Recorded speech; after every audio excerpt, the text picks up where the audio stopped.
Good morning mga guys. Ngayon ay araw ng linggo, October 19. Huwag natin kalimutan mga guys, magpasalamat sa Panginoon sa lahat ng mga bagay na nangyari sa ating mundo. Sa bagyo man, sa lindol man, tayo magpasalamat pa rin sa Panginoon dahil buhay pa rin tayo. Yun ang napakalaga na buhay pa tayo. Kasi itong buhay natin, isa lang ito. Kailangan kilalanin natin ang lumikha ng ating buhay. Dahil kung wala siya, wala na tayo. Kasi 2 minuto, 3 minuto, kung hindi tayo bigyan ng Panginoon, patay na tayo. Sa ating pagtulog, kung hindi ka bigyan ng hininga ng Panginoon, dahil ang puso natin ay minsan napapagod na.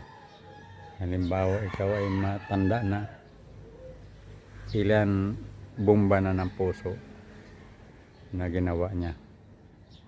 Yan lang ang mga parte, isa sa parte sa katawan na hindi namamahinga.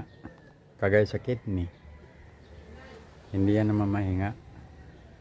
Kung i-research natin sa Google, yan ang mga instrumento ng ating katawan na hindi namamahinga.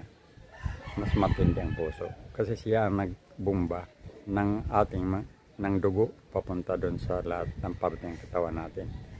Importante sa utak.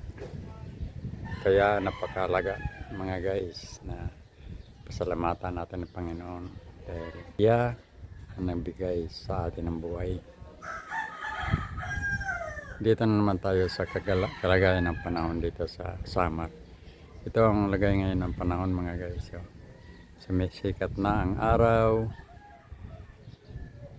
Ngunit makulimlim pa rin sa himpapawid. Meron pa rin mga kaulapan na maitim. Ngunit huwag tayo mabahala nito mga guys kasi ano lang yan. Palatandaan niya na dumaan ang bagyo. Bagyong Ramil. Hanggang dito na lang mga guys. Good morning. Bye. God bless you.